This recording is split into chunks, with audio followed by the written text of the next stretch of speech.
ลุกขึ้นมาฉายแสงเถิดชีวิตเป็นเช่นเจ้าสร้าง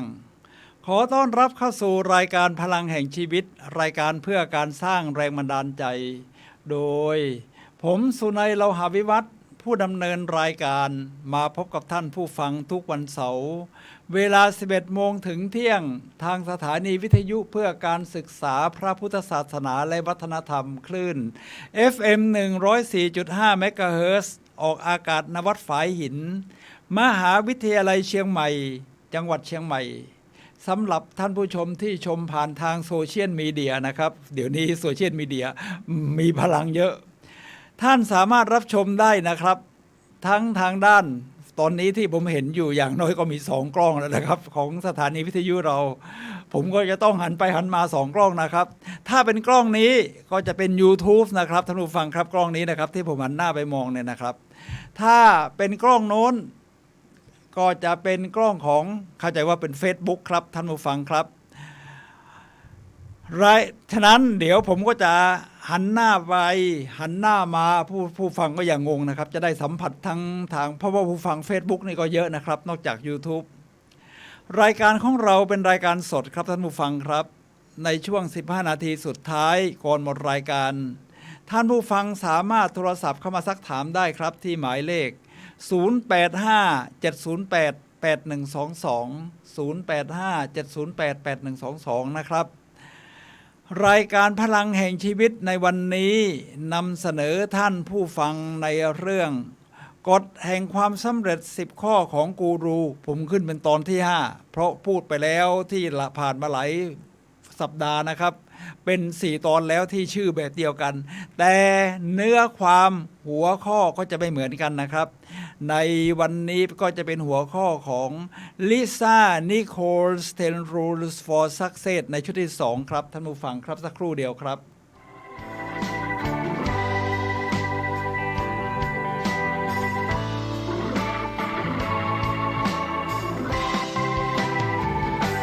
ท่านผู้ฟังครับกฎ10 ข้อแห่งความสำเร็จของกูรูนี่นะครับผมเห็นว่าเป็นเรื่องที่เขาเรียงลำดับแต่ละข้อไว้นี่อย่างเข้าใจง่ายแล้วถ้าเราอยากเรียนรู้เพื่อที่จะประสบความสำเร็จเนี่ยนะครับผมว่าวิธีนี้เป็นวิธีที่เรียนง่ายที่สุดแล้วในความเป็นผมนะเขาเป็นข้อ1 2 3 4 5แล้วเดี๋ยวผมจะแจงรายละเอียดนะครับบอกชื่อหัวข้ออาจจะเป็นภาษาอังกฤษหน่อยเดี๋ยวผมก็จะแปลนะครับแล้วก็จะมีตัวอย่างมีความหมายมีการเชื่อมโยงในจุดที่ผมเห็นว่ามันสำคัญโดยอาจจะเป็นเรื่องของส่วนตัวหรือประสบการณ์ของผมเองบ้างจากประสบการณ์ของคนอื่นที่ผมเห็นมาทั้งประสบการณ์ตรงและเป็นประสบการณ์จากโซเชียลมีเดียแหละเดี๋ยวนี้โซเชียลมีเดียมีพลังทั้ง Facebook ทั้ง YouTube และช่องทางอื่นๆเอามาแบ่งปันกันนะครับสักครู่เดียวผมเช็คข้อมูลทางบ้านนิดนึงนะครับว่าผู้ฟังได้ภาพเสียงชัดไหมแน่นอนอยู่แล้วครับเดี๋ยวนี้ YouTube นี่ชัดมากครับเดี๋ยวนะครับสักครู่เดียวครับกำลังเปิดลบก็จะดูในไลน์ก่อนนะครับท่านผู้ฟังครับในไลน์นี่นะครับนี่มีแฟนคลับบอกมาว่าเสียงภาพดีมากไม่เสียงภาพดีค่ะภาพไม่ชัดเสียงเยี่ยมค่ะตอนนี้คิดว่าน่าจะชัดแล้วนะคิดว่าได้ชัดแล้วครับเดี๋ยวผมจะเช็คภาพอีกทีหนึ่งเพราะผมดูในจอมอนิเตอร์นี่ชัดมากครับท่านผู้ฟังครับกฎ10 ข้อเป็นวิธีที่ผมชอบ10 ข้อนี่กำลังดีเท่ากับนิ้วมือเราพอดีไม่มากไม่น้อยแล้วเรียนรู้ได้สั้นๆภายใน1 ชั่วโมงของรายการของดีเจแต่ละท่านนี่นะครับอย่างของผมก็1 ชั่วโมงเราจะเริ่มกันที่ข้อแรกครับท่านผู้ฟังครับ disrupt your standard disrupt หมายความว่าเราอาจจะเคยได้ยินคำว่า disruptionในการที่ทำนวัตกรรมต่างๆเวลาเราออกนวัตกรรมใหม่ออกมามันก็จะเป็นการทำลายเหมือนกับทำลายล้างนวัตกรรมเก่ามันก็จะเป็นต้องทำลายล้างเพราะว่าอะไรเพราะว่านวัตกรรมเก่าที่มัน ใช้กันมานานมันใช้ไม่ได้อะมันใช้ไม่ได้เลยมันถูกเครื่องมือใหม่ๆเข้ามาเอาลองคิดดูทีง่ายเลยเหมือนที่ยกตัวอย่างโซเชียลมีเดียนี่นะครับท่านผู้ฟังครับทั้ง YouTube ทั้ง Facebook แล้วสมัยก่อนสองอย่างนี้ยังไม่มีเราดูอะไรครับเราดูโทรทัศน์ผมถามว่าเดี๋ยวนี้โทรทัศน์มีใครดูไหม อาจจะมีอยู่บ้างนะครับอาจจะลงเหลืออยู่บ้างเพราะคุณเลือกไม่ได้นะมันอาจจะเลือกช่องได้แต่คุณเลือกว่าจะดูตรงโน้นตรงนี้นี่ไม่ได้ แต่ถ้าเป็น YouTube เป็น Facebook คุณเลือกตอนไหนก็ได้ฉะนั้นผมว่าคน 8-90% นะทุกคนน่าจะมีมือถือนะมีโทรศัพท์มือถือแบบนี้นะครับท่านผู้ฟังครับแล้วก็จะเลือกดู YouTube ได้แต่ก่อนนี่ผมก็งงมากเลยโอ้โหคนถีบ3 ล้อคนกวาดขยะยังมีมือถือไปผมว่าเดี๋ยวนี้ใครไม่มีเป็นไปไม่ได้เขาจะมีมือถือฉะนั้นเมื่อสิ่งแบบนี้ออกมามันก็จะทำลายล้างวัฒนธรรมเก่าหมายถึงไม่ใช่ว่าทำไมถึงว่าโปรดักต์เก่าๆนะครับก็ตอนนี้คุณจะเดินทางไปไหนคุณจะเช่าบ้านถ้าคุณปิดป้ายไว้หน้าบ้าน ว่าให้เช่าใครโอกาสคนจะมาผ่านหน้าบ้านคุณนี่น้อยมากคุณเข้าไปที่แอปพลิเคชันหรือแพลตฟอร์มที่เขาจัดไว้สำหรับเช่าบ้านทั่วโลกพอติดไปที่เช่าบ้านทั่วโลกเนี่ยนะครับใครอยากจะชาวต่างชาติอาจจะอยากมาอยู่เมืองไทยสัก1 เดือน 2 เดือนเขาก็หาในแพลตฟอร์มแบบนี้ทีนี้วิธีมันก็เป็นการ disrupt หมายถึงว่าสิ่งเก่าๆที่ล้าสมัยมันก็จะเริ่มหายไปมันก็จะมีสิ่งใหม่ๆมากขึ้นมันมาจากไหนครับมาจากมันสมองเราเอาแล้วเกี่ยวอะไรกับตัวเราเอาแน่นอนอยู่แล้วครับนอกจากเราเป็นผู้บริโภคเราก็ยังเป็นผู้สร้างสรรค์ไม่ว่าจะเป็นส่วนใดส่วนหนึ่งฉะนั้นในข้อที่หนึ่งนี่ก็คือ disrupt your standard หมายความว่าคุณเคยทำมาแบบนี้จนเคยชินนะครับจนเคยชินแล้วมาถึงตอนนี้คุณจะทำยังไงครับคุณก็ต้อง disrupt ตัวเองไม่ต้องรอให้คนอื่นมา disrupt เพราะว่าเดี๋ยวนี้นะครับโอกาสที่คุณเอาสมัยก่อนผมเอาตอนนี้แหละหมายถึงว่าผมเปรียบเทียบวิทยากรต่างๆก่อนนะสมัยก่อนยุคโบราณเลยนะครับวิทยากรก็จะใช้วิธีนั่งบรรยายเอางี้แล้วกันนั่งบรรยายนะที่ท่านมีโต๊ะตัวหนึ่งแล้วก็แกกันนั่งบรรยายแล้วก็ย่างแผ่นใสสมัยก่อนอาจจะไม่มี PowerPoint อะไรเนี่ยนะครับพอยุคต่อมาถึงยุคคุณธินวัฒน์ มฤคพิทักษ์แกก็ยืนพูดพร้อมร้องเพลงสลับมาถึงตอนนี้โอ้โหการฝึกอบรมวิทยากรมันดิสรับสแตนดาร์ดวิทยากรแนวใหม่นี่จะมีทั้งกิจกรรมทั้งให้ผู้ร่วมเท่ามีการขยับเขยื่อนตัวมีการร้องเพลงหรืออะไรประมาณนี้มันเป็นการทีนี้เราทำไมต้องดิสรับครับเราเองก็จะเป็นต้องดิสรับครับท่านผู้ฟังครับเพราะว่าเราก็ต้องก้าวให้ทันโลกดิสรับทั้งอาชีพการงานของตัวเองดิสรับทั้งทางด้านความเป็นอยู่ดิสรับทั้งทางด้านสุขภาพผมเอาดิสรับอาชีพการงานตอนนี้ ท่านอาจารย์ชัดชาติผู้ว่ากทมท่านนี่ฟีเวอร์มากๆถ้าแม้กระทั่งคือถ้าเป็นช่องธรรมดาที่ลง YouTube Facebook นี่นะครับโอ้โหลงไปช่องไหนก็มีคนดูมีโฆษณา YouTube ได้ค่าโฆษณาด้วยแล้วผู้สื่อข่าวทั้งหลายที่เป็นสำนักมาตรฐานสมัยก่อนไม่ว่าจะเป็นมติชนข่าวสดแม้แต่อมรินทร์แม้แต่ช่อง3ของก็มาทำเป็น YouTube แล้วก็โฆษณาก็เข้าเยอะทีนี้เราก็ต้องเขาแสดงว่าเขาดิสรับตัวเองถ้าคุณยังเป็นขายกระดาษแบบสมัยก่อนมันก็ตามชาวบ้านไม่ทันมันมีช่องสมัยใหม่ออกมาเช่นช่อง The Republic ช่องสำนักข่าวราษฎรช่องอะไรที่ออกมาแล้วคนดูกันเยอะแยะและมีค่าโฆษณาอีกนี่แหละครับท่านผู้ฟังครับเราต้องดิสรับที่ผมชอบอย่างหนึ่งนะเดี๋ยวนี้ก็ถือว่าไม่ใช่เป็นการฉวยโอกาสเป็นการดิสรับนะครับท่านผู้ฟังครับเวลาอาจารย์ชัดชาติมีคนไลค์และมีคนดูกันเป็นหมื่นหรือหลายหมื่นนี่นะครับประมาณนั้นดูกันสดๆมาดูย้อนหลังในรวมแล้วก็อาจจะเป็นแสนมีน เด็กหนุ่มๆหัวดีแกเป็นศิลปินมากับคุณแม่แล้วก็คือแกวาดรูปแล้วก็ปิ้นมาที่กระเป๋าบ้างผ้าบ้างคือกระเป๋าแกนะครับเป็นศิลปะที่สวยงามนะผมเห็นแล้วแกขี่มอเตอร์ไซค์มาดักหน้าอาจารย์ชัดชาติตอนที่วิ่งอยู่เมื่อวานซืนมั้งครับ ที่พระประแดง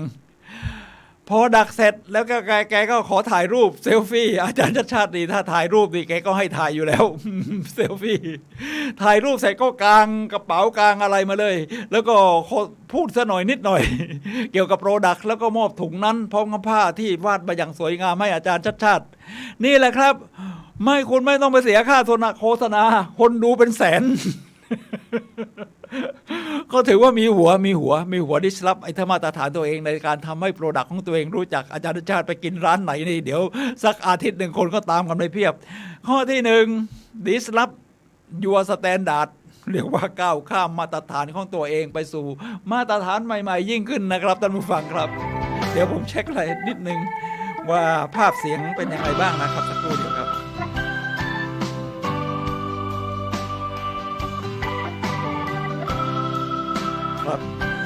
เสียงเยี่ยมมากเดี๋ยวนะครับผมเช็คนิดนึงนะครับ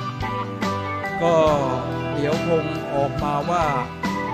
ภาพเสียงของเราเป็นยังไงภาพน่าจะชัดนะผมคิดว่าอย่างนั้นนะเพราะว่าผมดูในมอนิเตอร์นี้ก็ชัดครับโอ้ชัดครับภาพชัด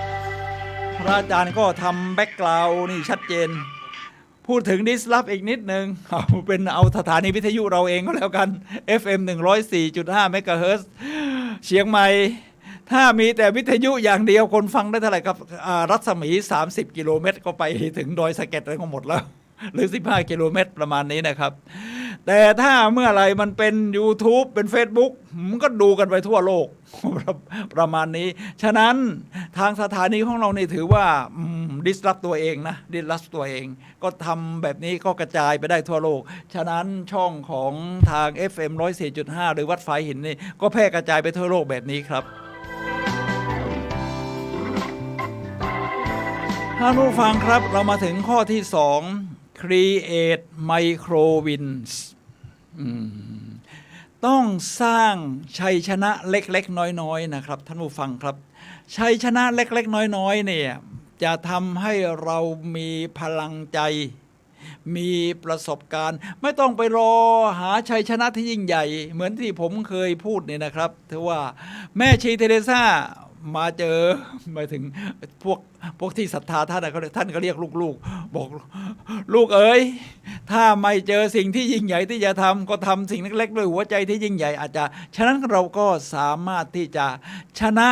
เล็กๆน้อยๆไปก่อนสะสมเรื่องผมเคยฟังพระพุทธทาสภิกขุท่านก็สอนเรื่องคล้ายๆชัยชนะเล็กๆน้อยๆนี่นะครับท่านผู้ฟังครับ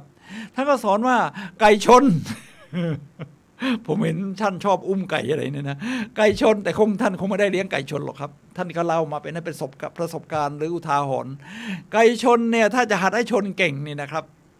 จะต้องให้ไปชนกับไก่ที่ไม่เก่งก่อน อาจจะชนะเล็กๆน้อยๆก่อนอาจจะไม่น่าภูมิใจแล้วเพราะไก่ที่มาชนด้วยไม่เก่งเอาเลยก็ค่อยมาไต่ระดับมาเป็นไก่ที่เก่งขึ้นเรื่อยๆจนกระทั่งถึงข้าวขั้นชั้นชิงแชมป์อะไรประมาณนี้ชีวิตของเราก็เหมือนกันครับท่านผู้ฟังครับเราก็สามารถที่จะชนะเล็กๆน้อยๆก่อนในเส้นทางของเราเมื่อเช้านี่ผมไปรับประทานกาแฟ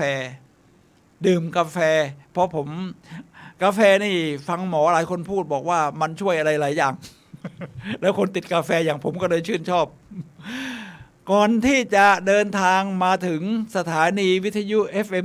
104.5 ที่วัดฝายหินจังหวัดเชียงใหม่เนี่ยนะครับท่านผู้ฟังครับก็แวะที่คณะเกษตรศาสตร์มหาวิทยาลัยเชียงใหม่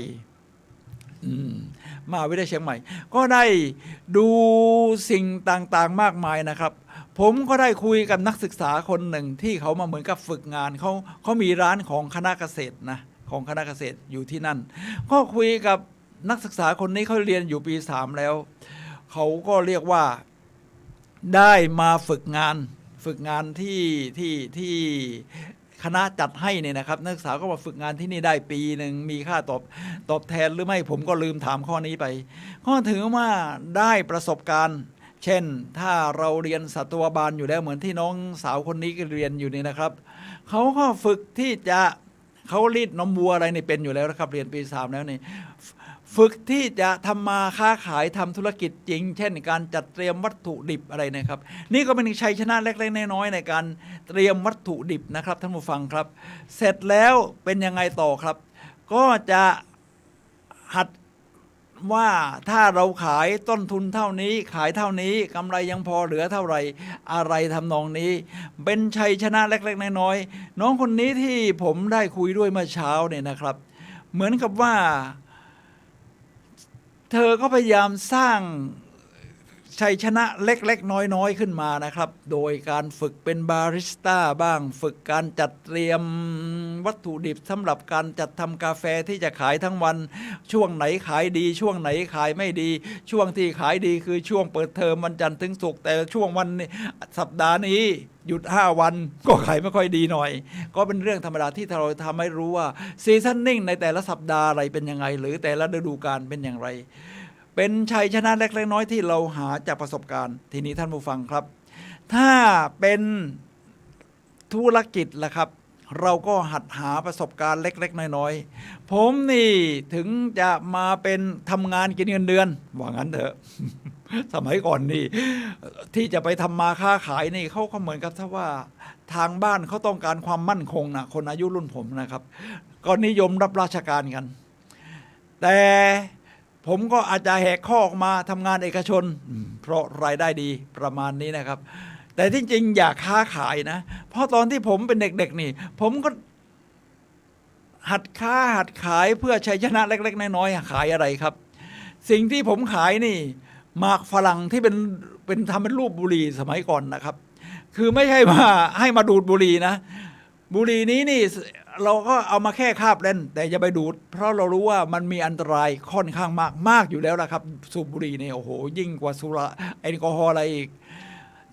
ผมซื้อมาเป็นถุงซองใหญ่ๆเป็นซองแล้วก็แบ่งขายพอเราฝึกชัยชนะเล็กๆน้อยๆนี่เนี่ยนะครับพอโตขึ้นผมก็ค้าขายโน่นค้าขายนี่ก็เรียกว่า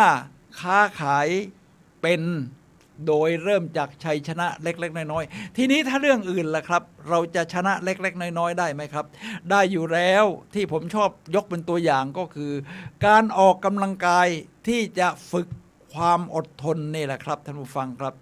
คนที่ไม่เคยออกกำลังกายนี่นะโอ้โห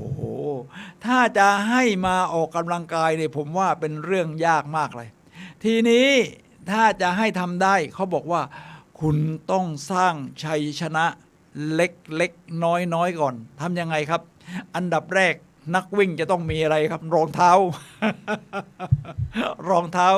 ทีนี้พออายุมากคุณก็ต้องเอารองเท้าที่มันนิ่มๆหน่อยสมัยโบราณนี่ใช้นันยางก็วิ่งได้แต่เพราะคุณเป็นเด็กอยู่สมัยนี้คุณวิ่งเข้าไปเจ็บหัวเข่าเลยนะนันยางแต่ก็ผมยังเห็นคนใส่อยู่นะที่หัวเข่าเขาดีเขาก็ใส่ได้อยู่ทีนี้เมื่อซื้อรองเท้ามาแล้วเนี่ยนะครับมันเป็นชัยชนะอย่างหนึ่ง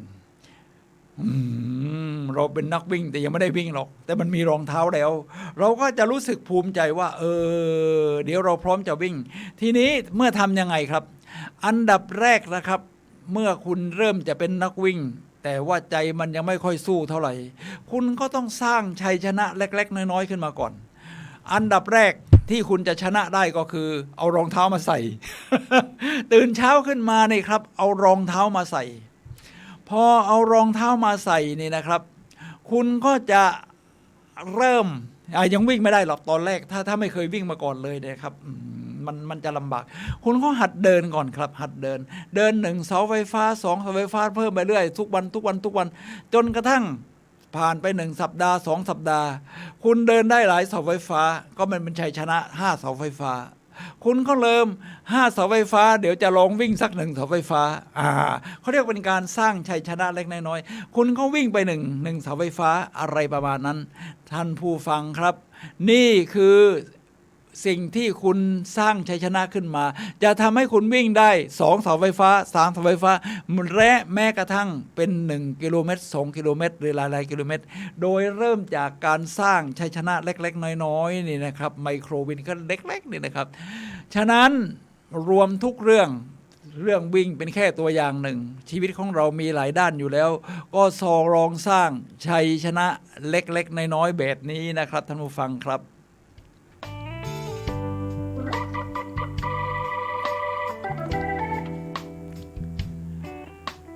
มาถึงข้อที่3ครับท่านผู้ฟังครับกฎ10ข้อของกูรูของลิซ่านิโคลเนี่ยนะครับเอาให้ดูหน้าตาของลิซ่านิโคลก่อนด้วยว่าไอ้คือใครเนี่ยคือเป็นนักพูดผิวสีนะเป็นสุภาพสตรีเป็นนักสร้างแรงบันดาลใจคนหนึ่งครับท่านผู้ฟังครับที่ผมชอบติดตามแล้วเธอก็เป็นดาราในภาพยนตร์เรื่องหนัง The Secret เป็นหนังประเภทสร้างแรงบันดาลใจเมื่อ10 กว่าปีที่แล้วชีวิตของเธอนี่ทั้งอาภัพทั้งเป็นแม่เลี้ยงเดี่ยวสามีต้องโทษนะครับอยู่ในเรือนจำแต่เธอสร้างชีวิตขึ้นมาได้อย่างไรครับเพราะเธอมีกฎแบบนี้นะครับกฎที่เรียกว่ากฎ10ข้อบ้างอะไรบ้างชุดที่1ชุดที่2ที่มาสร้างแรงบันดาลใจทำให้สร้างชีวิตขึ้นมาจนเป็นนักพูดระดับโลกที่เดินทางไปบรรยายทั่วโลกได้เมื่อเธอทำได้เธอก็บอกว่าคุณก็ทำได้ผมก็คิดว่าอย่างนั้นนะครับข้อที่3ของลิซ่านิโคลก็คือ Master Time Management ไม่ถึงว่าคุณต้องเป็นนายของการจัดการเวลาผมว่าเวลานี่เป็นเรื่องสำคัญสำหรับทุกคนครับเวลาเป็นเรื่องของเส้นทางชีวิตเส้นทางในการจัดการของเวลาที่เราเรียกว่าไทม์ไลน์มันมีทั้งเวลาระยะยาวตลอดชีวิตของเราตั้งแต่เราเกิดมารู้ความเรียนหนังสือทำมาหากินอยู่ในวัยกลางคนเริ่มชราภาพปลดเกษียณใช้ชีวิตในวัยอาวุโสไปแบบนี้นี่ก็เป็นไทม์ไลน์แล้วเราจัดการช่วงเวลาแต่ละช่วงนี่อย่างไรคุณต้องเป็นนายเหนือสิ่งพวกนี้เหนือเวลาแล้วในระหว่างวันคุณจะจัดการเวลาอย่างไรคนที่ประสบความสำเร็จไม่ได้มีเวลามากกว่าเรา1 ปีเขาก็มี365วันเท่าเรา1 วันเขาก็จะมีเวลาอยู่24 ชั่วโมงเท่าเรา1 สัปดาห์5 วันเหมือน7 วันเหมือนกันทีนี้เขาจะบริหารเวลาอย่างไรครับผมเอาอย่างนี้ครับในเรื่องของการจัดการเวลาเอาเรื่องเส้นไทม์ไลน์ของชีวิตก่อนตั้งแต่เกิดมาจนถึงวัยตอนที่เราเกิดมานี่อยู่ในวัยรู้สาเริ่มเรียนรู้ความอะไรเนี่ยนะครับเราก็อาจจะจัดการอะไรไม่ได้เพราะสติสัมปชัญญะการเรียนรู้ของเรามันยังไม่เต็มที่แต่เมื่ออยู่ในเริ่มวัยเรียนโดยเฉพาะในความเห็นผมนะเริ่มที่มัธยมต้นเนี่ยครับมัธยมปลายหรือระดับมหาวิทยาลัยเป็นเรื่องที่คุณต้องใส่ใจในเรื่องนี้ผมก็ยกตัวอย่างคนที่ฮอตสุดๆในตอนนี้ อาจารย์ชัดชาติสิทธิพันธ์ท่านผู้ว่ากทมเนี่ยนะครับท่านสมัยเรียนเนี่ยนะครับท่านก็บอกว่าทีแรกแม่ก็ไม้เรียว ตอนหลังท่านก็สร้างวินัยให้ตัวเองตอนเรียนนี่ท่านก็เรียนเอาจริงเอาจังคือต้องอ่านหนังสือวันละ3 ชั่วโมงเห็นไหมนี่คือการจัดการเวลาใน1 วันนะสมัยเรียนเป็นช่วงเวลาของในวัยเรียน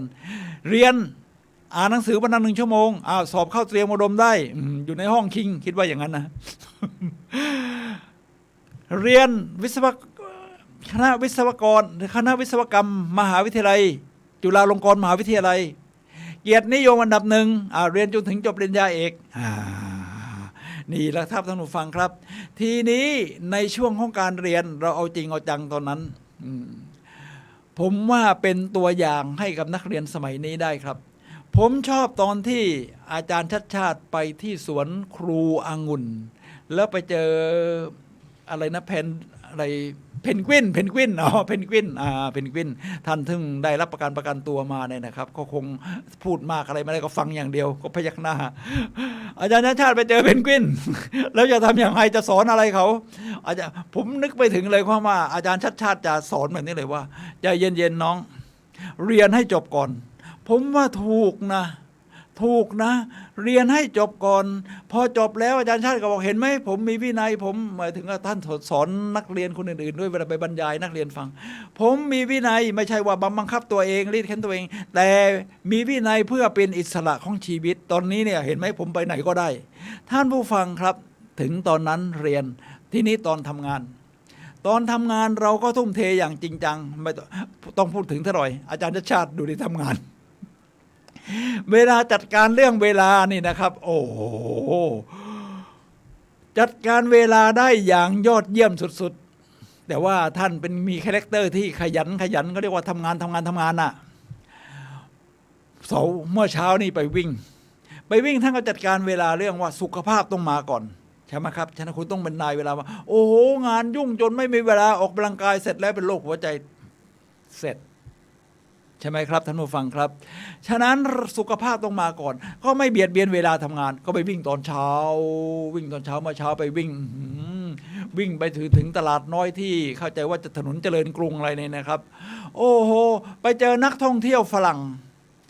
ถีบจักรยานมาเป็นแถวแล้วมีมัคคุเทศก์พามาโอ้โหยอดเยี่ยมมากครับท่านผู้ฟังครับตอนนี้ประเทศเรากำลังจะฟื้นทางเศรษฐกิจได้นะเนื่องจากเราเป็นฐานท่องเที่ยวที่สำคัญจุดหนึ่งของโลกเลยทีเดียวแต่อาจารย์ก็บอกว่าเราก็ต้องดูแลเรื่องโควิดด้วยระมัดระวังเรื่องการใส่แมสล้างมือรักษาระยะห่างเขาก็จะมั่นใจว่าสุขภาพอนามัยของเราดีนักท่องเที่ยวก็จะมากขึ้นเศรษฐกิจก็จะตามมาแล้วก็ยังเซอร์ไพรส์ไปเจอมิสไทยแลนด์ยูนิเวิร์เขากำลังถ่ายทางหนังอยู่ วันนี้ได้ถ่ายรูปกับมิสยูนิเวิร์เขาเรียกว่ามิสไทยแลนด์ยูนิเวิร์ใช่ไหมครับใช่มิสไทยแลนด์บรรยากาศนักวิ่งก็แสนจะคึกคักวิ่งตามกันมาตั้ง40-50 คนผมว่าเป็นการบริหารเวลาที่ยอดเยี่ยมแล้ววันนี้เดี๋ยวต่อจากนี้เขาจะไปตรวจงานที่เขาเรียกว่าวัดอะไรนะวัดคลองเตยนอกมั้งไอ้ที่น้ำเข้ามาท่วมวัดเพราะว่าทำเขื่อนใหม่แล้วก็น้ำเข้ามาทางท่อยังไม่ได้อุดรูหรือไม่ได้มีวาล์วท่านก็ไปตรวจว่า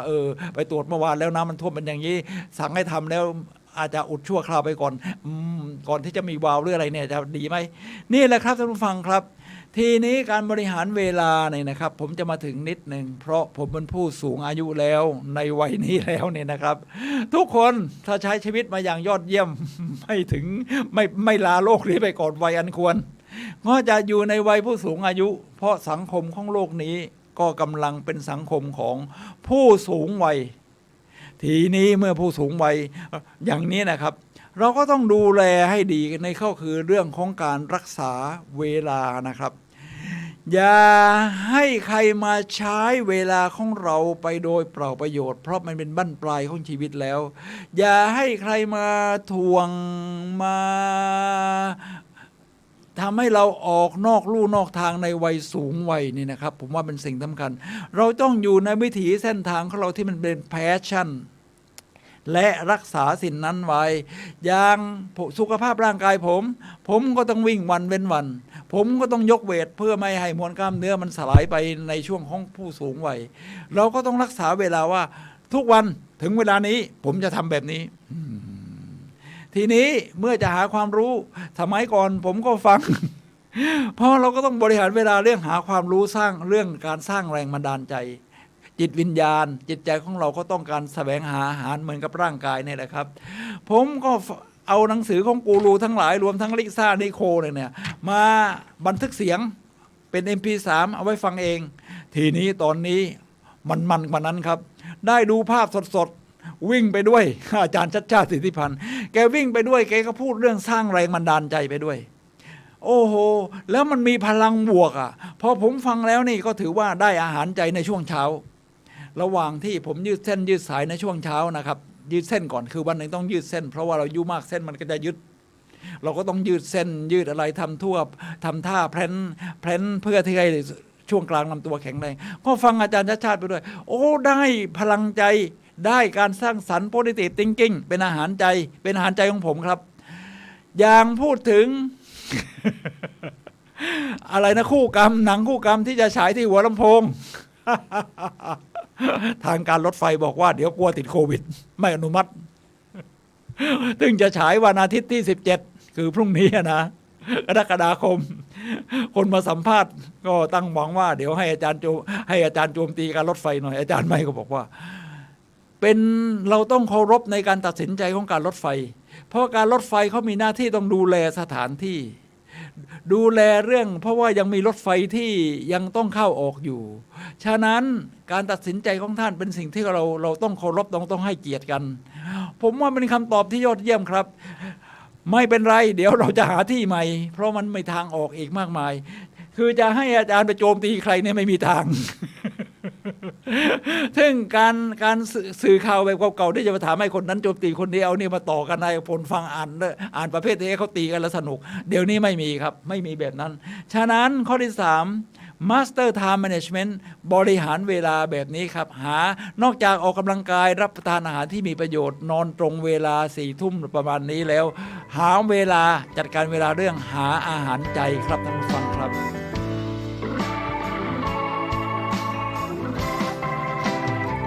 ก็ต้องเช็คเป็นระยะนะครับว่าผู้ฟังทางบ้านเป็นอย่างไรบ้างนะครับท่านผู้ฟังครับก็เรียกว่าน่าจะผู้ฟังทางบ้านบอกว่าภาพดีแล้วค่ะก็ขอบคุณนะครับที่ฟีดแบ็กมาเพราะว่าภาพนี้แบบเสียงนี้นี่ก็จะกระจายกันไปทั่วโลกอยู่ที่ไหนในโลกนี้ disruption ก็สามารถดูได้หมดนะครับไม่เหมือนวิทยุอย่างเดียวก็ไปได้15 กิโลเมตรท่านผู้ฟังครับเราถึงพูดถึงกฎ10 ข้อของกูรูเราจะมาถึงข้อที่5นะครับข้อที่4ก่อนข้อที่4 leap a phrase ผมใช้คำว่าเพ่นหนีจากความกลัวเพ่นห่างจากความกลัวอะไรที่ฉุดรั้งเรามากที่สุดครับท่านผู้ฟังครับคือความกลัวเรากลัวอะไรบ้างครับอันดับแรกกลัวสิ่งที่ไม่รู้เวลาเราจะเดินไปข้างหน้ากลัวความล้มเหลวกลัวการถูกปฏิเสธนี่คือความกลัวเป็นสิ่งที่ยังไม่เกิดจริงทีนี้เมื่อถามนักสร้างแรงบันดาลใจที่มีชื่อเสียงหรือกวีที่มีวิสัยทัศน์ที่กว้างไกลเนี่ยนะครับอย่างมาร์ค ทเวนบอกว่าสิ่งที่จินตนาการเรื่องความกลัวทั้งหลายเอาไว้เนี่ยนะครับ100 เรื่องมันไม่เกิดขึ้นจริง99 เรื่อง คือมันกลัวจากการจินตนาการของเรา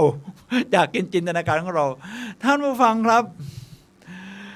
ทีนี้คนที่ประสบความสำเร็จก็จะถามว่าแล้วเขากลัวไหมล่ะมาร์ค ทเวนบอกว่าก็มันมีตั้ง100 เรื่องไง แล้วทำไมยังประสบความสำเร็จท่านผู้ฟังครับคนที่ประสบความสำเร็จนี่สรุปได้ว่ายังมีความกลัวอยู่เรียกว่าเป็นผู้กล้าหาญที่ยังมีความกลัวอยู่อ้าวแล้วทำไมถึงทำสิ่งนั้นได้สิ่งนี้ได้ก็เพราะว่าเขาบอกว่าเขาเดินไปข้างหน้าทั้งที่กลัวครับเดินไปข้างหน้าทั้งที่กลัวก็ยกตัวอย่างที่ผมเคยยกตัวอย่างเดินลุยไฟ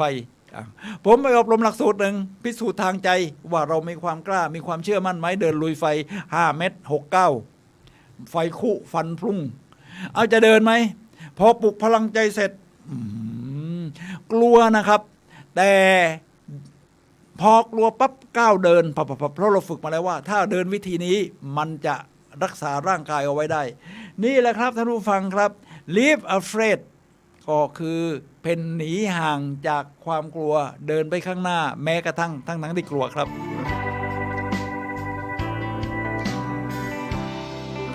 ท่านผู้ฟังครับขณะนี้ท่านกำลังรับฟังรายการพลังแห่งชีวิตรายการเพื่อการสร้างแรงบันดาลใจโดย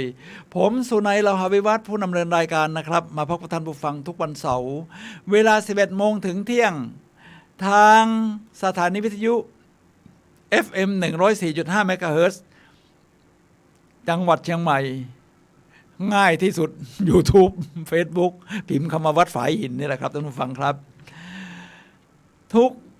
วันเสาร์นะเวลา 11 โมงถึงเที่ยงทีนี้เราพูดกันวันนี้กฎ10 ข้อแห่งความสำเร็จของกูรู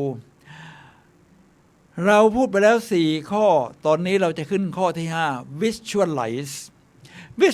นี่คือการจินตนาการนะครับท่านผู้ฟังครับจินตนาการมองไปในภาพที่มันมีจิตที่เรียกว่าสร้างสรรค์เราแน่นอนมันจินตนาการเนี่ยมันมีทั้ง จินตนาการสู่ความกลัวสู่ความสิ้นหวังสู่ความล้มเหลว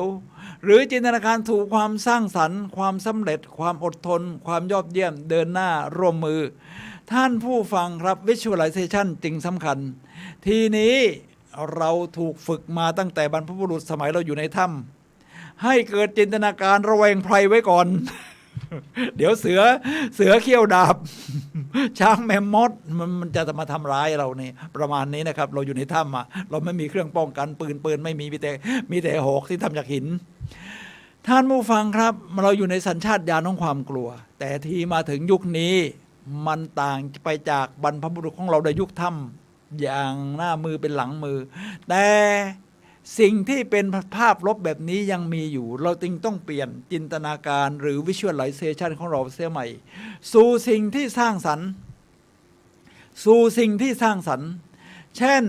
พบอยู่ตัวอย่างผมว่าอยู่ตัวอย่างอาจารย์ชาติในครบเลยนะ10 ข้อนี้นะอาจารย์ชาติเทติพันธ์ถ้านักข่าวมาถามเรื่องว่าโอ้ยถ้าเป็นไปอย่างนั้นอนาคตที่โครงการอาจารย์จะทำมันจะเกิดปัญหาอย่างนี้อย่างนี้ในระยะนั้นอาจารย์ก็บอก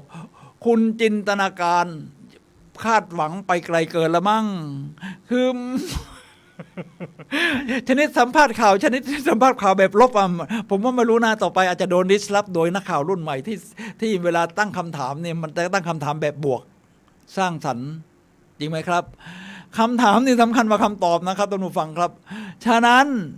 ถ้าอยากได้คำตอบที่มีคุณภาพก็ต้องมีคำถามที่คุณมีคุณภาพเราก็ต้องวิชวล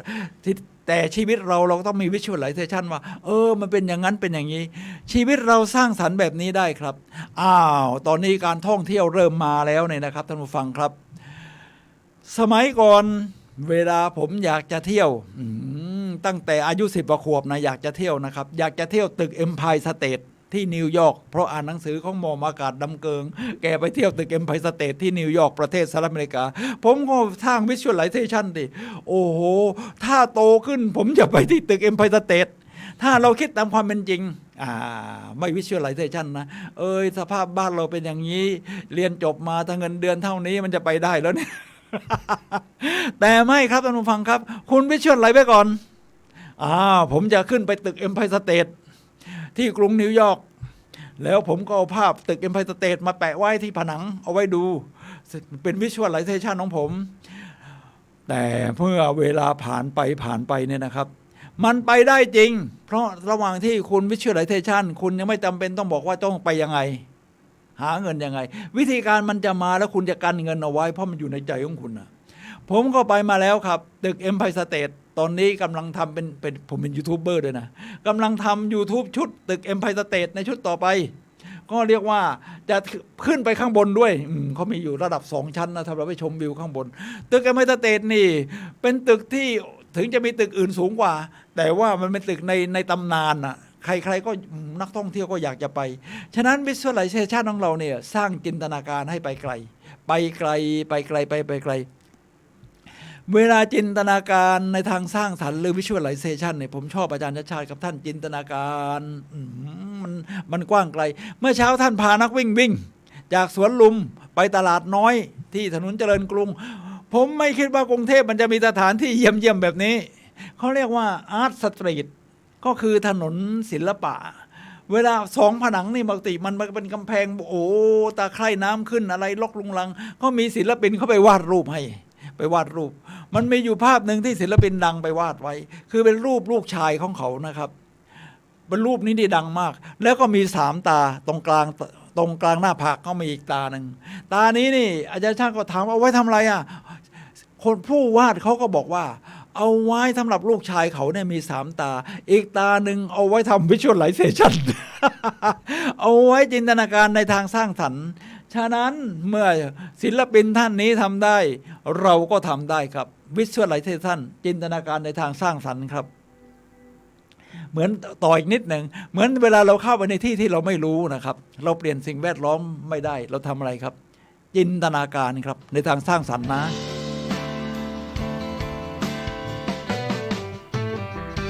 มาถึงข้อที่6 define prosperity for yourself prosperity ก็คือแปลว่าความเจริญรุ่งเรืองความเจริญรุ่งเรืองก็คือให้คำจำกัดความเจริญรุ่งเรืองของตัวเองว่าเราจะเจริญรุ่งเรืองไปทางไหนเนี่ยนะครับท่านผู้ฟังครับทีนี้เราจะเจริญรุ่งเรืองไปทางไหนเนี่ยนะครับท่านผู้ฟังครับมันก็เป็นสิ่งที่จำเป็นสำหรับตัวเราแต่ละคนเหมือนกับเราสร้างเป้าหมายชีวิตว่าทางด้านนี้เราอยากจะไปแบบนี้ทางด้านนี้เราอยากจะไปแบบนี้ถ้าเป็นด้านอาชีพการงานฉันอยากจะเป็นผมใช้คำว่าเป็นก่อนเป็นไอ้ที่มีเนี่ยเอาไว้ทีหลังเป็นก่อน ฉันอยากเป็นคนที่มีความประสบความสำเร็จในด้านการเป็นจิตรกรเพราะไปเดินอาร์ตสตรีทมาแล้วดูไม่ใช่ไปเดินจริงหรอกเดินดูใน YouTube กับ Facebook ฉันอยากเป็นจิตรกรที่มีภาพวาดที่ปรากฏขึ้นกลางเมืองกรุงเทพ ท่านก็ไปหาซอยที่เขาเปิดโอกาสให้ศิลปินดังๆไปวาดได้ท่านก็สร้างความสำเร็จไว้ตรงนั้นสุขภาพร่างกายเมื่อผมอายุ70-80ผมยังสามารถวิ่งได้ในระยะ 5-10 กิโลเมตรประมาณนี้คุณสร้างความรุ่งเรืองของคุณไว้ได้ในเรื่องของแบบนั้นครับท่านผู้ฟังครับฉะนั้นในความสำเร็จของเราในหลายๆด้านชีวิตคู่ครองล่ะผมจะเป็นสามีหรือภรรยาที่ยอดเยี่ยมไม่ใช่คอยแต่ว่าถ้าเป็นผู้ชายก็จะหาภรรยาที่ยอดเยี่ยมอย่างเดียว หรือเป็นผู้หญิงจะหาสามีที่ยอดเยี่ยมอย่างเดียวผมเป็นผู้ชายเนี่ยไม่ใช่คอยจะหาภรรยาที่ยอดเยี่ยมอย่างเดียวก็ต้องถามคนที่จะมาเป็นภรรยาผมด้วยว่าแล้วทำไมเขาถึงจะต้องเลือกผมไม่เป็นสามี คุณก็ต้อง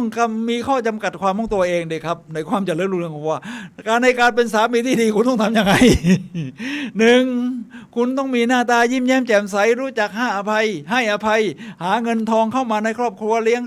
ดูเจือจุนครอบครัวใช้โอกาสพาครอบครัวไปพักผ่อนตามสถานะหรือแพชชั่นของทั้งสองฝ่ายอย่างผมเป็นคนชอบเดินทางรอบโลก ผมก็จูงใจภรรยาจนเขาก็อยากจะเป็นนักเดินทางรอบโลกเหมือนกันเราก็ไปด้วยกันอันนี้ก็เราก็ต้องเตรียมตัวเป็นสามีที่ดีก่อนเราถึงจะได้ภรรยาที่ดีมาจริงไหมครับมันต้องเริ่มจากตัวเราไม่ใช่อยากจะได้ภรรยาที่ดีแล้วตัวเองยังไม่เอาไหนมันก็ต้องเริ่มที่ตัวเราก่อนนี่แหละครับท่านผู้ฟังครับข้อที่ 6 define prosperity for yourself กำหนดความสำเร็จหรือความเจริญรุ่งเรืองของเราว่าในแต่ละด้านนี่เราอยากจะไปแบบไหนอย่างไรครับท่านผู้ฟังครับมาถึงข้อที่ 7 ครับท่านผู้ฟังครับ trust your institution เรียกว่าเชื่อใจในสัญชาตญาณวันนี้มันเป็นนามธรรมไหมมันความลึกลับ พูดเรื่องลึกลับหน่อยสัญชาตญาณคือสิ่งที่มันมาจากลึกๆในใจเราอะถ้าจะเรียกว่ามันเป็นสิ่งที่ตกผลึกใช่ไหมมันก็จะใช่นะคือหมายความไม่ต้องมานั่งกันกรองมันคิดแวบออกมามันคิดแวบออกมามันเป็นลักษณะที่คิดแวบออกมาแบบสัญชาตญาณคือบางทีเรานั่งอยู่ดีๆนะครับมันนึกปิ้งขึ้นมาว่าเราต้องทำอย่างนี้ต้องทำอย่างนี้อย่าคุณเป็นยูทูบเบอร์ด้านการท่องเที่ยวเพราะคุณเที่ยวมาเยอะคุณก็อยากจะทำเอาไว้ดูเองไม่ต้องมานั่งเปิดอัลบั้มพลิกกันหน้ากระดาษดู ดู YouTube ดูตอนไหนก็ได้คิดถึงเอาเวียนนาเอาเปิดดูเลยในมือถือทีนี้เมื่อเราทำมาถึงตรงนั้นนะครับในการที่เป็นยูทูบเบอร์เนี่ยผมก็ได้จากคล้ายๆว่ามันแวบขึ้นมานะคุณจะมานั่งพลิกหน้ากระดาษดูอยู่ทำไมล่ะหรือจะดูจากแผ่นที่คุณอัดเอาไว้แล้วใส่ในเครื่องอ่านแล้วก็ดูทางจอมันยุ่งยากได้ปิ้งออกมายูทูบเบอร์ตอนนั้นยูทูบเบอร์ก็ดังอยู่พอดีทีนี้ท่านผู้ฟังครับเวลามันเกิดปิ๊งไอเดียแบบนี้ขึ้นมานี่บางทีจิตมันนิ่งๆเราไม่ได้กันกรองเรื่องนั้นหรอกครับมันเกิดปิ๊งขึ้นมาเช่นผมเป็นดีเจที่จะต้องมาพูดทุกวันเสาร์เวลา 10 โมงถึงเที่ยงของ FM 104.5 เมกะเฮิรตซ์สัปดาห์หน้าเราจะพูดเรื่องอะไรสัปดาห์นี้เรื่องอะไรผมก็ตั้งเป็นเหมือนกับโกอันเอาไว้ยังไม่ต้องมีคำตอบพอฟัง PM3 สร้างแรงบันดาลใจดูอาจารย์ชาติวิ่งท่านก็พูดเรื่องสร้างแรงบันดาลใจประมาณนี้นะครับอยู่ดีๆมันก็ปิ๊งมาว่าพูดเรื่องนี้สิประมาณนี้มันมาจากคล้ายๆสัญชาตญาณทีนี้อาจารย์ชาติธิพันธ์เนี่ยนะครับท่านเป็นนักวิ่ง10 กิโลเมตรมาทุกวัน30 ปีแล้วอ่ะทีนี้คนก็ถามว่าอาจารย์ไม่พักผ่อนบ้างหรอมันไม่เหน็ดไม่เหนื่อยเหรออาจารย์พักผ่อนบ้างอาจารย์บอกว่าเวลาวิ่งของผมนี่แหละคือเวลาพักผ่อน เวลาวิ่งของผมคือเวลาพักผ่อนและเวลาวิ่งเนี่ยนะครับมันเกิดอะไรกับไอเดียที่มันปิ้งออกมามันเป็นคล้ายๆสัญชาตญาณนะครับที่ออกมาว่าไอเดียนี้เราเอามาปฏิบัติแล้วมันจะเกิดประโยชน์กับประชาชนเกิดประโยชน์กับองค์กรเกิดประโยชน์กับประเทศชาติอะไรประมาณนี้ฉะนั้นท่านผู้ฟังครับข้อที่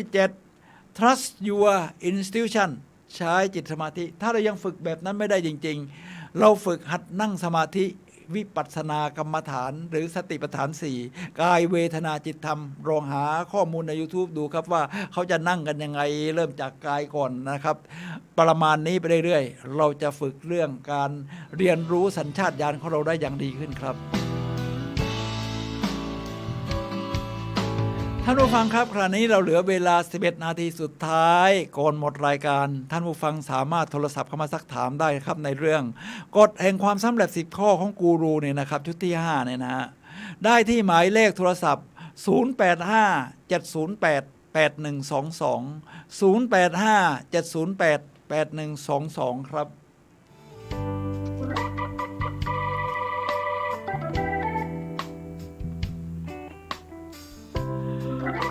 เรามาถึงข้อที่ 8 Like yourself first ข้อที่ 8 นี่นะครับท่านผู้ฟังครับอันดับแรกเราต้องชอบตัวเองก่อนไม่ใช่หลงตัวเองนะมันคนละเรื่องกันหลงตัวเองก็ แต่ชอบตัวเองก่อนคุณต้องชอบตัวเองก่อนนะครับเพราะว่าถ้าจะให้คนอื่นชอบเราต้องชอบตัวเองทีนี้เราจะชอบตัวเองได้ยังไงอ่ะคุณก็ต้องสร้างเหมือนกับใช้ข้ออื่นๆมาเช่นจินตนาการ visualization ว่าฉันจะเป็นคนที่ยิ้มง่ายยิ้มแย้มแจ่มใสเวลาใครมาขอเซลฟี่ เราก็ยิ้มซะหน่อยถึงจะใส่แมสอยู่เวลาเรายิ้มนี่นะครับประกายตามันออกหรือถ้าตอนดีๆยืนห่างหน่อยก็ถอดแมสออกมาแล้วก็ยิ้มกันอะไรประมาณนี้ท่านผู้ฟังครับอันดับแรกเราต้องชอบตัวเองก่อน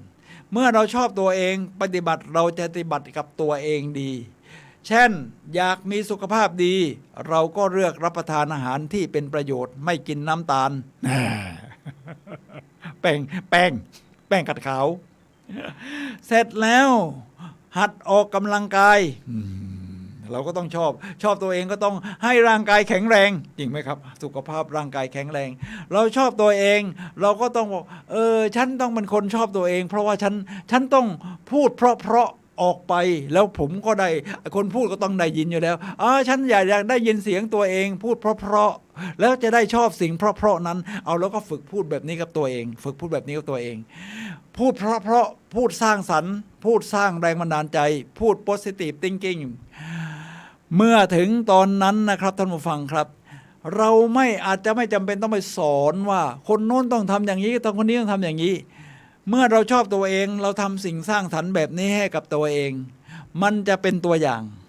การทำเป็นตัวอย่างนี่นะครับท่านผู้ฟังครับ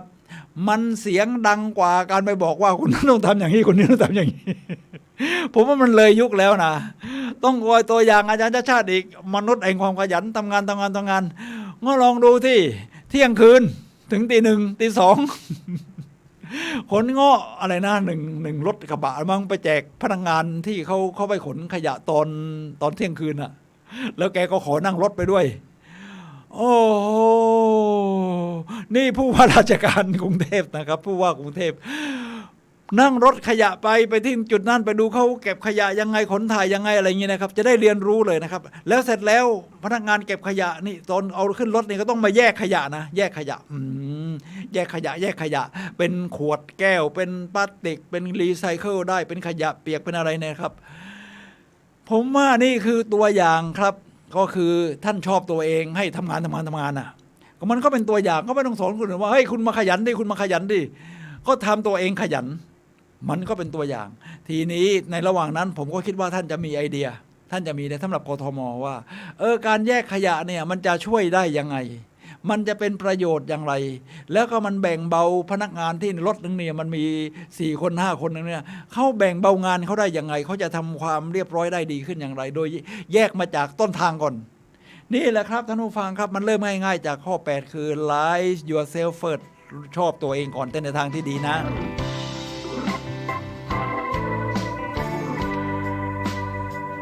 ท่านผู้ฟังครับข้อที่9ครับข้อที่9ในความสำเร็จของกูรูคือ play big เล่นเรื่องใหญ่ๆแล้วมันจะขัดกับเรื่องอะไรนะข้อที่2ไหม creative micro wins คือชนะเล็กๆน้อยๆท่านผู้ฟังครับไม่ขัดกันครับ play big คือหมายความว่าเรื่องใหญ่ๆที่เราเข้าไปจับนี่นะครับ เราดูว่ามันใหญ่มันไม่น่าจะทำได้ แต่มันเป็นการฝึกความอุตสาหะฝึกเรียกว่าฝึก mindset ฝึกพระดามฝึกกรอบความคิดของเราให้มันขยายใหญ่ขึ้นฉะนั้นบทใหญ่ๆที่เราจะเล่นนี่มันก็สามารถที่จะทำได้แล้วเอาบทใหญ่ๆแบบนั้นนะครับมาซอยย่อยซอยย่อยซอยย่อยซอยย่อยซอยย่อยเช่นเอาละครับกรุงเทพอีกครั้งนึงครับมันเห็นชัดนะครับเพราะว่า ท่านอาจารย์ชัดชาติท่านก็ไลฟ์สดผมก็เห็นชัดผมก็ไม่เคยเห็นในแบบนี้มาก่อนสายโทรศัพท์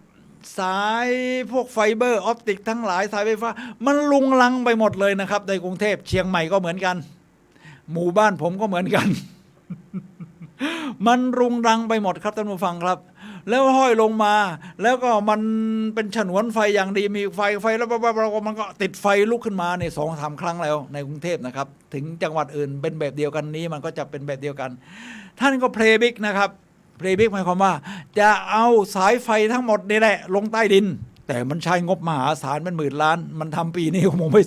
ไม่เสร็จหรอกครับแน่นอนเงินแล้วเงินก็ไม่พอ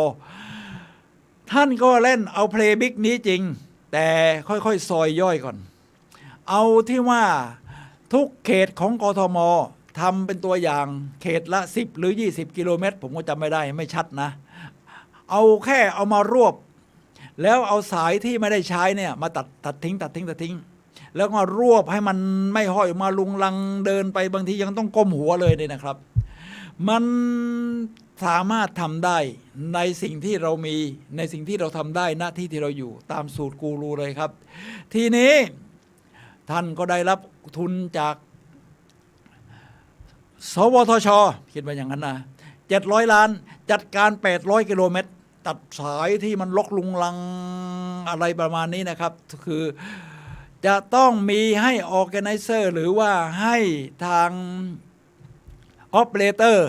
ที่คาดสายไฟบริษัทต่างๆนี่นะครับที่มาคาดสายไฟแล้วสายเก่าก็ไม่เอาออกเปลี่ยนจากสายโบราณมาเป็นสายออปติก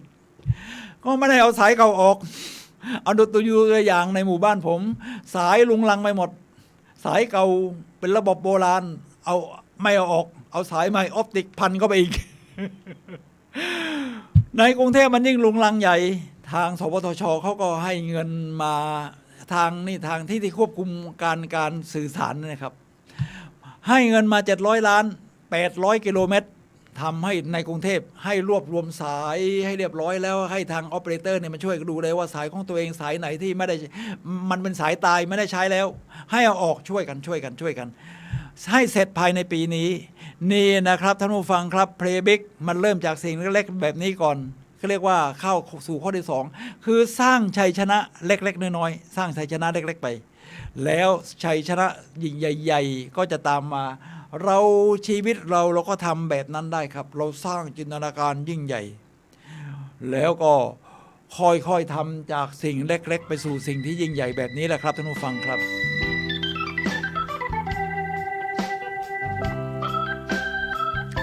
ท่านผู้ฟังครับเรามาถึงหัวข้อสุดท้ายก็จะเสร็จทันรายการพอดีในหัวข้อสุดท้ายข้อที่10เป็นความสำเร็จของกูรูก็คือ live your quest คือใช้ชีวิตของคุณเนี่ยเพื่อแสวงหาที่ถึงมันเป็นสืบเสาะหาที่มันเป็นคำถามของคุณน่ะชีวิตคือการสืบเสาะหาเหมือนที่กฤษณมูรตินักปราชญ์ที่ถือว่าเป็นศาสดาองค์สุดท้ายของโลกก็ว่าได้ชาวอินเดียท่านได้กล่าวไว้ชีวิตคือการสืบเสาะหาชีวิตของเราก็เหมือนกันครับคือการสืบเสาะหาเราต้องนับถือความคือเกรงกลัวความไม่รู้ของเรานะถ้าเรารู้ว่าไอ้นั่นก็รู้แล้วไอ้นี่ก็รู้แล้วผมว่าชีวิตมันโคตรอับเฉาเลย โอ้ยนั่นก็เห็นมาแล้วไอ้นี่ก็น่าเบื่อโอ้ยนี่ก็จำเจจริงๆแล้วเหมือนอาจารย์ชัดชาติว่านี่แหละครับความสุขมันอยู่ในรายละเอียดเล็กๆน้อยๆชีวิตคือการสืบเสาะหาทำให้เราเหมือนกับเปิดใจไม่เป็นน้ำชาเต็มถ้วยใจที่เปิดกว้างสามารถรองรับจักรวาลไว้ได้ทั้งหมด ทีนี้เขายกตัวอย่างอาจารย์ชาติชาติอีกท่านเขียนหนังสือท่านเขียนแค่คำนิยมอะครับให้กับหนังสือแปล